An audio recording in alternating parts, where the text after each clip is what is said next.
গতকাল বুধবার রাতে সাকিবের সঙ্গে কুমিল্লা ভিক্টোরিয়ান্সের মালিক নাফিজে কামালের বেশ কয়েকটি ভিডিও ভাইরাল হয়ে যায়। সামাজিক যোগাযোগ মাধ্যমে ছড়িয়ে পড়া ভিডিওগুলোতে নাফিসার সঙ্গে সাকিবকে হোটেলে যেতে দেখা গেছে। এতে সৃষ্টি হয় নানা আলোচনা সমালোচনা।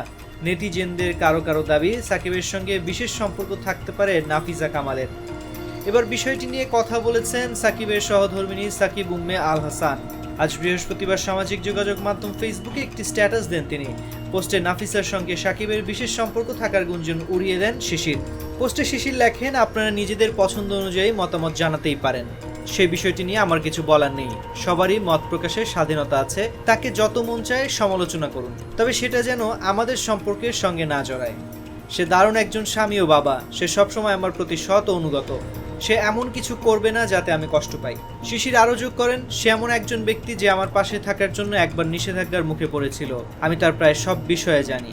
আমরা বেশিরভাগ সময় একসাথেই থাকি। আমি 13 বছর আগে তাকে যেমন দেখেছিলাম এখনো সে একই রকম আছে। আমাদের দারুণ একটি পরিবার আছে, আলহামদুলিল্লাহ। দয়া করে এসব গুঞ্জন বন্ধ করুন। সামাজিক যোগাযোগ মাধ্যমে সবসময় যা দেখেন তা বিশ্বাস করবেন না। কিছু অংশ কেটে এটা তৈরি করা হয়েছে, পুরো কাহিনী এখানে নেই। যারা এগুলো করছেন তাদের বলতে চাই, এগুলো করে আপনাদের কোনো লাভ হবে না। আমি আমার ব্যক্তিগত জীবন নিয়ে কথা বলতে চাই না। আমি চুপ থাকতে চেয়েছিলাম, তবে এত কল আর মেসেজের কারণে বাধ্য হয়ে বিষয়টি পরিষ্কার করলাম। সে এখন ব্যস্ত পাকিস্তান সিরিজ নিয়ে, আর আমি পরিবার নিয়ে ব্যস্ত। আমরা একটি পরিবার হিসেবেই থাকবো ইনশাল্লাহ। শিশির আরও বলেন, আমি সাকিবের সঙ্গে আমার কোনো ছবি কিংবা ভিডিও ডিলিট করিনি। আমি সেগুলোকে প্রাইভেট করে রেখেছি। ছবি কিংবা পোস্ট কোনো সম্পর্ককে বিচার করে না।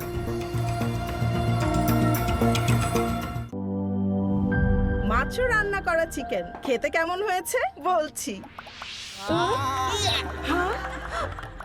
চিকেন রান্নায় কি আসছে কান্না? একই মশলায় আর কতদিন? এই নিন প্রাণ মুরগির মাংসের মশলা। বাছাই করা উপাদানের সঠিক মিশ্রণে প্রস্তুত হয় প্রাণ মুরগির মাংসের মশলা, তাই মুরগির মাংসের টেস্ট হবে বেস্ট।